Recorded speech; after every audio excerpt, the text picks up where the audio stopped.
Good evening, and welcome to Wednesday Night Live Spirit, Mind, and Body Connection. I am Dr. Sharon Stroud. I am the founder of Interfaith Spiritual Center Worldwide, where we believe there's a power for good in the universe greater than we are. And guess what? We can use it, and we are using it every single day of our lives, whether we are consciously aware of it or not. So I welcome you to Wednesday Night Live and just acknowledge our virtual community where we gather as the two or three gather together for a higher purpose. And there that I am presence is in the midst of us. That I am presence that lives and moves and has its being at the center of our one glorious, passionate life. I have loved our theme for the month, Miracles in May. Tonight, we're going to look at miracle mindedness. And as we look at miracle mindedness, we are actually reminded that where thought goes, energy flows. That's right. Where thought goes, energy flows. So tonight, as we gather, as we acknowledge the energy that brought us here together, our ground of being, and of course, A Course in Miracles. And on the very front page of A Course in Miracles, it states, "Nothing real can be threatened. Nothing unreal exists. Herein lies the peace of God." That it is all real. The reality with a capital R. Everything else, it's a fact, but not a spiritual reality. And I repeat that. It's a fact, but not a spiritual reality. That all kinds of things come up for us in our daily life, right? The daily round, which if we look at our daily life as our temple and religion, then everything is sacred. Even the profane becomes sacred, doesn't it? And you know that every Wednesday Night Live, I set the tone with our Tibetan bells, and I share with you a chant from the Gandhi Foundation. And I learned this chant when I was presenting at the United Nations University for Peace in Costa Rica. And I actually did it with, I don't know how I did it, but I traveled with a quartz bowl that resonated to the heart chakra, and you tone it. And then the chant came with the bowl. And I carried it all the way to Costa Rica. And as I toned it, there at the United Nations University for Peace, the Dalai Lama was there, and he told me afterward it was one of the purest sounds that he had ever heard. And I was very touched by that because I was somewhat intimidated, by this bowl that I thought was originally a salad bowl. And this is in 1987. So tonight, I'll share with you our Tibetan symbols that resonate to the heart chakra. And remember, a chakra is a wheel of spinning energy in a clockwise fashion, that we have 7 major chakras within this body temple, all right? And I want to welcome Ryan and Marlene, welcome. And I want to share with the others that we have 6 sites that are being recorded right now. And I don't see all of the comments. And I don't know where Marlene and Ryan are. Maybe they're on the Interfaith page, and I'm seeing that. If you're on the Sharon Stroud page, just know that if I don't mention you, it's only because I don't see your comments. And I know that our beautiful Rhonda is with us from Florida, and I just send her my love, comfort, and peace for something that she just recently went through. And I know that our Julian Paul Hernandez, who is stepping in as our moderator for Wednesday Night Live, is there on the Sharon Stroud page. And all of you that are tuning in, I just want to really acknowledge you. And I need to research how I can see all the comments as they're put up on all of the sites. And I will research that. It's amazing as these technologies come up that there's so much to keep up with, isn't there? So much to keep up with. So I'm going to share with you our chant from the Gandhi Foundation, and I invite you to repeat after me as I make this declaration. And you can just place your hand on your heart as I make this declaration of the chant. And if you don't feel comfortable stating it audibly, just silently to yourself, repeat to yourself this beautiful chant. I offer you peace. I offer you friendship. I offer you love. I see your beauty. I hear your needs. I feel your feelings. My wisdom flows from a higher source. I salute that source in you. Come, let us work together. Come, let us work together. Come, let us work together.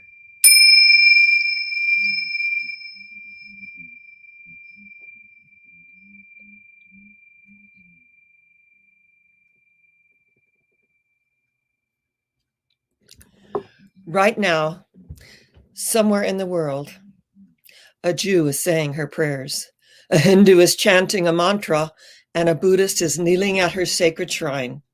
Right now, at this very moment, someone is lighting a candle in a cathedral. Someone is making their Hajj toward Mecca, for it is the will of Allah. And yet someone else is lighting a fire in a jungle, repeating an ancient mystical drama. Many, many pathways up the mountaintop, and the view is always the same from the summit. In the dawning of the spiritual sun, for a moment all faiths became as one. The Christian, Buddhist, Muslim, Jew became as one and somehow knew that mystic voice that calls to me, oh, yonder, yonder person, I am thee. We are one. This oneness embodies all. Our God is all-inclusive. Move beyond color, race, creed, sexual orientation, and political affiliation. The color of the blood that courses through my veins is the same color of the blood that courses through your veins. This oneness arises here today, this night, and so it is. And so I welcome you to our Wednesday Night Live Spirit, Mind, and Body connection, and I acknowledge our miracle mindedness.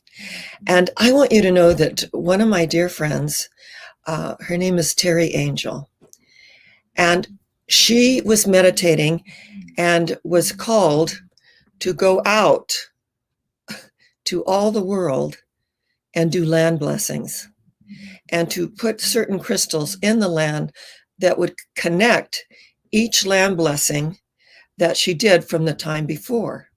And she was here in January, and right outside, I live, in the country on desert, it's called Desert Edge. And I guess they changed the name of the city. I always thought it was Desert Hot Springs, but no, I'm getting mail to Desert Edge. And there's a little hill right outside across, really, it's like a trail, but, it's a paved street, but it's windy and it's like a trail. And up on this hill was a pole, and we attached peace flags to the pole, and she did this amazing land blessing. And we called in the angels, the archangels, and all enlightened beings to cleanse, purify, harmonize, balance, attune, and heighten the energy field. And we could just look out unto the mountains from whence cometh our strength. And to feel that energy, it was absolutely miraculous. And as we participated in this, and we could feel, the ancestors and where we stand as holy ground. This is where the indigenous people, they created their homes because of the hot springs. And as we felt this energy, we could feel all of the ancestors surrounding us. It was such a mystical experience. And what I really feel within myself is that the veil is very thin, and that all those that have moved on into the next dimension are peering through that veil and sending us energy. So the miracle mind that is open to the mystical, the magical, and the miraculous, and acknowledging one of the highest archetypes is the magician, because the magician has within itself, himself, herself, that energy to transform alchemically the routines of work into celebrations of life and love. That's right. And so as we look at our daily life as our temple and our religion, as we acknowledge that, yes, we do go through the daily round, we do get up in the morning, we go through our little cleansing rituals, we have breakfast, we go out, we sit and meditate, whatever our special sacred ritual is, just to acknowledge that there is an energy, and that energy begins to expand as we acknowledge the miracle of life, that we arose this morning and we took our first conscious breath. To me, that's a miracle. And that as we took that first conscious breath, acknowledging that breath is life force, it is energy, it is prana. And through this pranic energy, we feel it move up through our spine and energize our entire being filled with light. So as Terry did this land blessing, we could feel it. And she had just come from Solvang, and as she came from Solvang, she put special crystals in the ground. And then Karen Palmer hosted her, and then came to us and put special crystals in the ground that connected. So she has been doing this now for 10 months, 10, 11 months. And it's her peace tour. It's her international peace tour. Wherever she is called, she will do the sacred land blessing. And it is a truly beautiful, miraculous experience. And the fact that how many people will drop everything, sell all their worldly goods, go out into the world with healing, helping hands to do land blessings. I just think it's phenomenal. I have so much respect for her courage, for her powerful mission in life to go forth into the new day, to bless and to acknowledge where we stand as holy ground. And when Jesus said, cast off your shoes, what he meant was, don't allow anything to come between you and your spiritual knowingness. No thing that comes between us and our spiritual knowingness. And one of my very, very favorite stories is about Tarai Trent, who was an African girl, and she wanted an education so very desperately. And in her African village, they only allowed the boys to get an education. And her brother, he wasn't that interested in the education, but so she would sit outside the open window in the hut that they were teaching the boys. They were teaching them all of the subjects. And he wasn't really paying attention, but she listened to every single word. And when they returned home, she would do his homework, because he really wasn't that interested. And one day, a representative from the Heifer Foundation came. And this is a foundation that goes into poverty-stricken areas in Africa and around the world. And they're given cows, and they're taught certain specific tools to, learn to care for the agriculture and to do certain plantings. And this representative talked about dreams.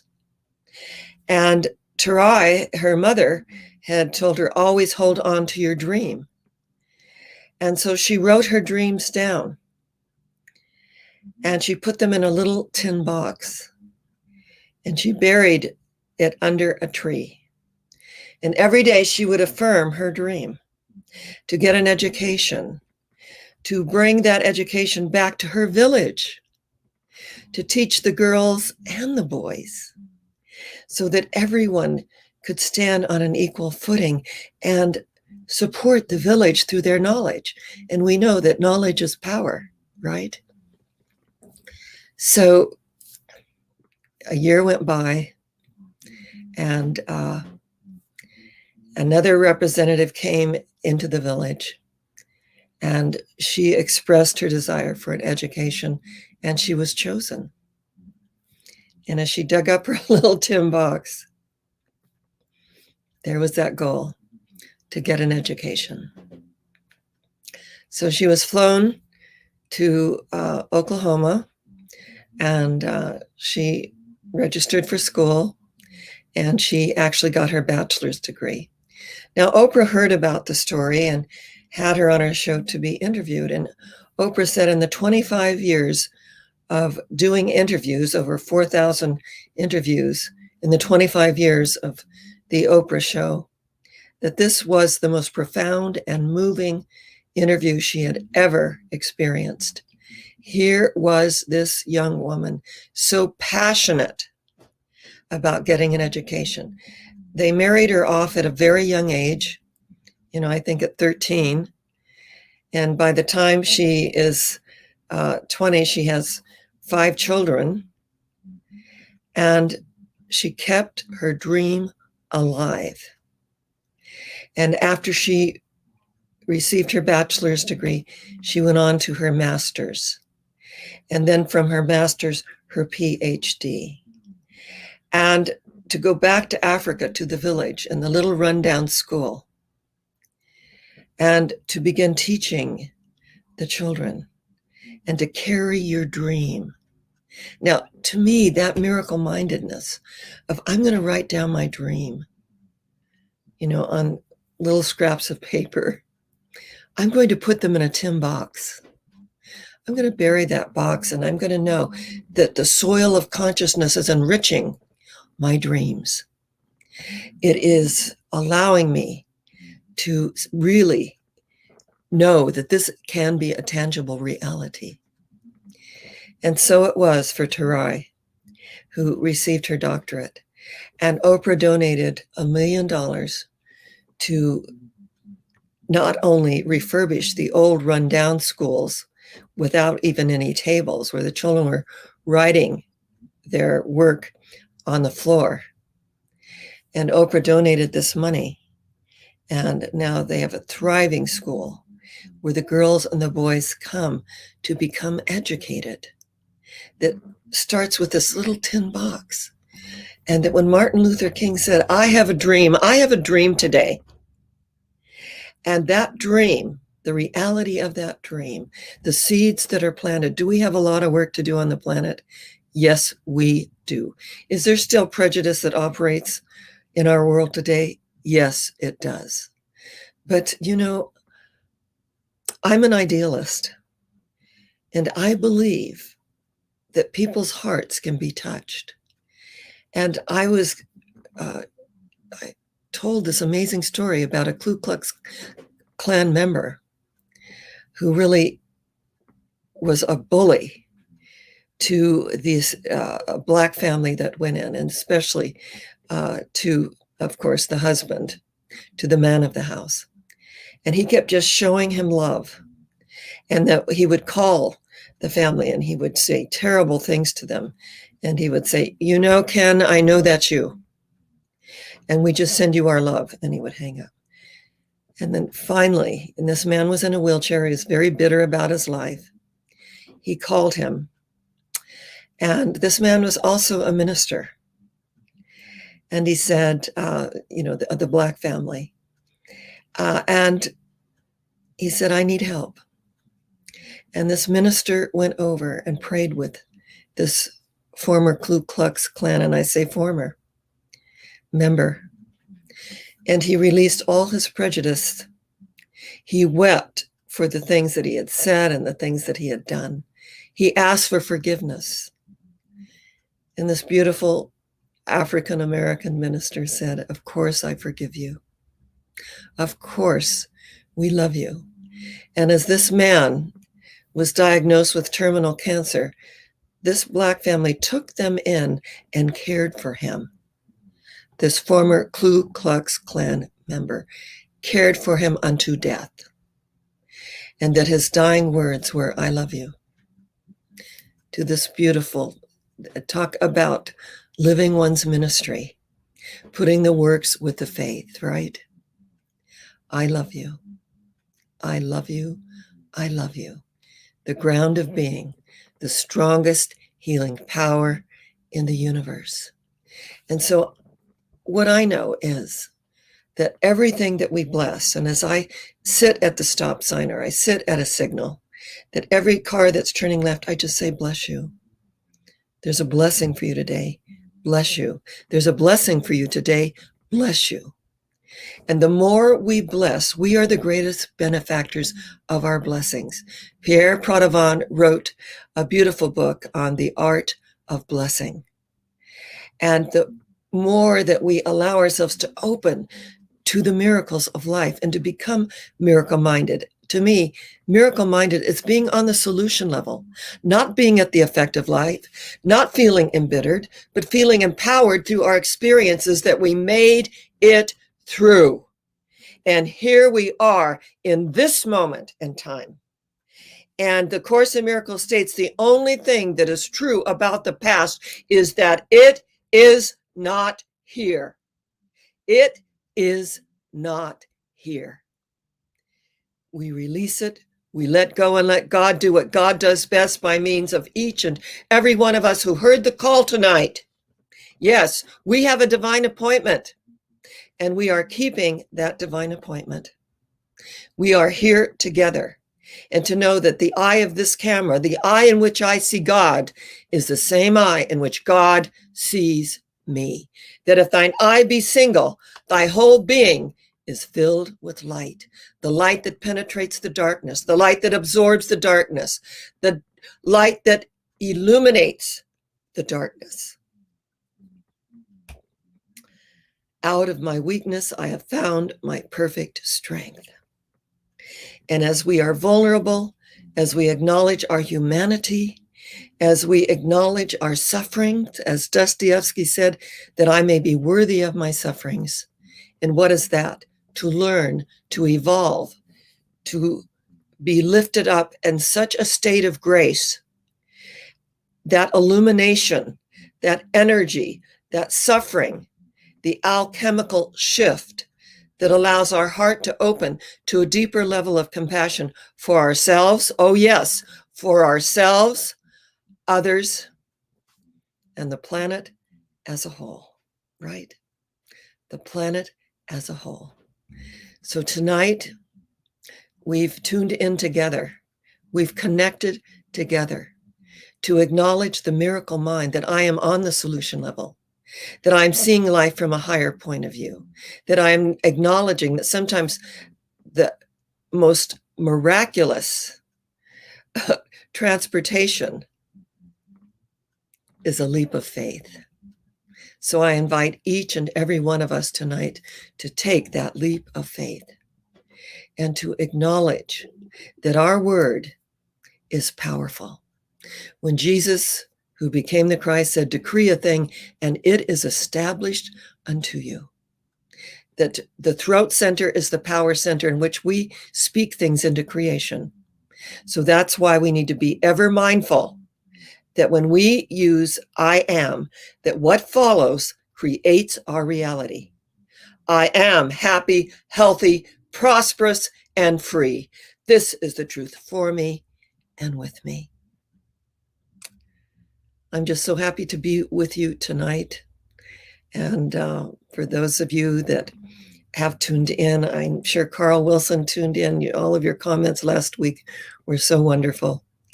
And we also are acknowledging our beloved, the Reverend Dr. Roger Bambanek, as he is selling his home and he is moving out of state, and he's got a lot of irons in the fire, and, just feeling how we feel when we're moving. Moving is one of the highest stresses that we can go through. So we're just going to send him so much peace and so much light and so much love. And remember that I always love to know where you are viewing from. So please post where you're viewing from. And that if you have any prayer requests, and I'm sure Julian has shared this with you, just post them in the comments. And our Miracle Working Ministry of Prayer will pray over them for 30 days. And we have a very powerful ministry of prayer. Very, very powerful.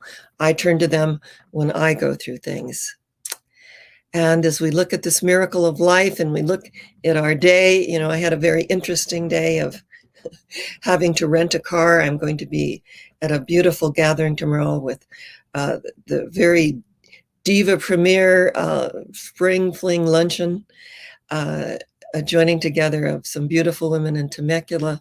I'm giving the keynote address on Friday for Robbie Motters, the Global Society of Female Entrepreneurs, and I'm talking about soar to greatness and about going higher yet.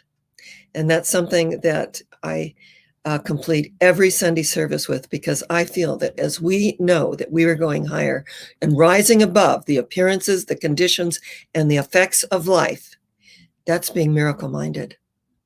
So tonight, let's feel whatever is going on with us, anything that's going on with us that may be less than, that no longer serves us. Let's let that go and return to its native nothingness from whence it came.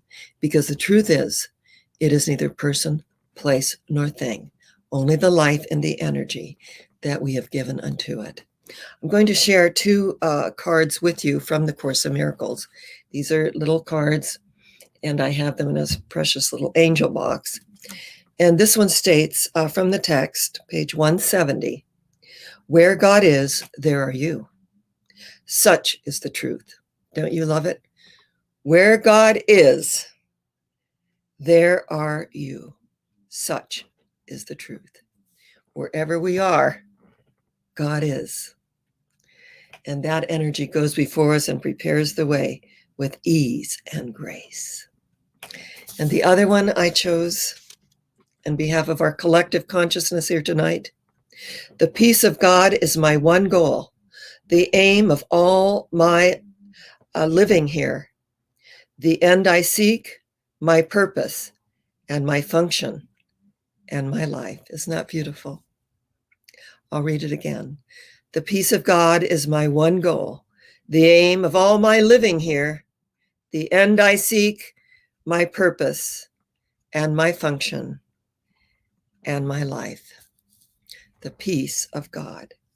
Where God is, there you are. So you know that I complete every Wednesday night live, Spirit, Mind, and Body, with a spiritual treatment. Please post your prayer requests tonight so that we may know the truth for you. And we know the truth sets us free to be who and what we are. So let's just take a deep cleansing breath all the way down to the soles of our feet, remembering that our feet represent our understanding on the physical plane. For did not the psalmist say, "With all you're getting, get understanding"? For there is a spirit within man and within woman, and the breath of the Almighty hath given them life and understanding.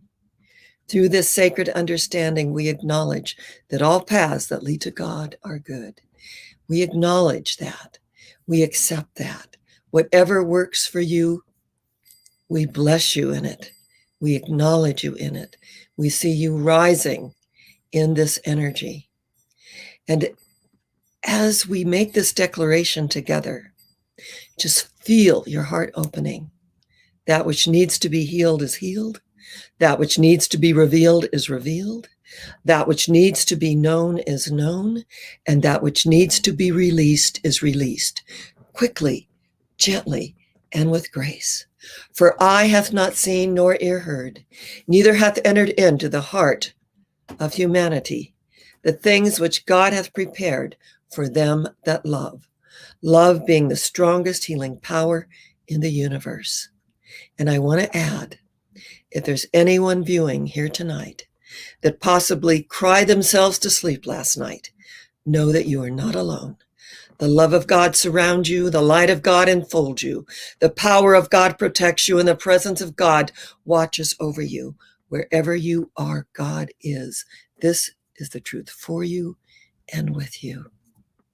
All cause, effect, record, and memory of that which no longer serves us returns to its native nothingness from whence it came, because the truth is, it is neither person, place, nor thing, only the life and the energy that has been given unto it. Thank you, Father, Mother God, that any plant which the Heavenly Father hath not planted is rooted up and sent back from whence it came. And as I let go and let God do what God does best by means of me, by means of you, I know intuitively that God always gets the job done. And so it is. And so it shall ever be. And so I'm treating for my car that's in the shop, and I'm blessing it at a molecular level. And it's going to be very expensive getting my car fixed. But you know what? It's a 20-year-old car. It has served me well. I am somewhat attached to it, rather. Interesting how we do that, isn't it? However, what I know is that everything responds to energy, so that we keep on sending out that energy. And to know that just as within our own body temples, at times it's maintenance, isn't it? It's maintenance. And so it is with our vehicles, our earth vehicles that get us from point A to point B. So I've got this little rental car, and I'm going to be leaving tomorrow for my engagements. And these will actually be the first engagements since the corona energy hit the planet.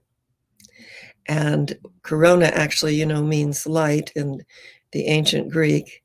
And we're just going to see this light penetrating. And that everyone and anyone who comes within our energy field is healed and uplifted in our presence. And for those of you who have supported us, we have shared with you that the Palm Springs Hall of Fame has voted us as, for 2021, the best of worship. And we are very moved by this because we had no place to land, when we were told that houses of worship were closed, and we landed at the Rose of Sharon Sanctuary. I want you to know that another miracle that occurred is that a neighbor who was disgruntled because she had been burglarized. In fact, her security system was stolen. Kind of interesting, isn't it? My security lies within, but I do lock my door. I don't want to create temptation either. And so she thought maybe someone had come in, as we were doing our service on Palm Sunday and Easter Sunday. And I got a bit passionate about it because I know my sheep and my sheep are known of me. Remember, Jesus said that. I know my people are known of me. And she reported me and said I was conducting business out of my home. So that was on a Monday when I received a cease and desist order. By Friday, the Supreme Court, the highest court in the land, ruled that ministries may meet in homes. So to me, that was just a colossal miracle. That within 4 days' time, we went from cease and desist to the highest court in the land. Ministries may meet in their private homes, which we have been doing for over a year. We have not received a physical offering per se, except, on Palm Sunday and Easter Sunday when we had our outdoor service at the Rose of Sharon Sanctuary. I have an outdoor chapel, complete with stained glass, 200 Tibetan prayer flags. You walk into that energy field, and as one of our community said, this is magical. We could just feel that energy on Palm Sunday and Easter Sunday. So I did invite this person to our Easter brunch and extended the olive branch because I did that for me. And they declined. She and her husband declined because they weren't entering into groups. However, when we do make a kind gesture, a random act of kindness, that's being miracle-minded. And as we extend the olive branch, that is being miracle-minded, right? And that we do forgive ourselves and others for our human condition, for our frailty, for our feet of clay. We all, at times, as my friend says, shoot from the hip and we clean it up later, right? We all react at times. And as we grow and evolve and we respond, with love and compassion, that too is being miracle-minded, isn't it? Yes. So Miss Minnie is not here tonight. She is with Uncle Michael, Peter the Schnauzer, Parker, who is a darling little Pomeranian, and she is in her glory. So our little Minnie is having a little mini vacation, as it were. And she and I will be back next week. And I just want to thank you for your tithes, your love offerings. I know that Julian have posted our PayPal account, our P.O. box, for those of you who feel comfortable about making out that check, and a credit card capability if you call the phone number, because that's something, very private. We'll learn to set that up on the website. And we have a wonderful resource in our community who actually creates websites. And Ken, thank you for sharing that information with us. We're so grateful. So I say to you, namaste. The God in me salutes the God in you. Whatever you conceive your God to be, whatever name you put on your higher power, it matters not. But to acknowledge that which is within us is greater than that which resides in the world of conditions, appearances, and effects. I say shalom, the peace that passes all understanding. And God bless us, every single one. And so it is. I love you. I am grateful for you. And I know that we are going higher. I know that for each and every one of us, that we rise above this earthly plane to that state of consciousness that has heavenly eyes to see and ears to hear. I will see you next week.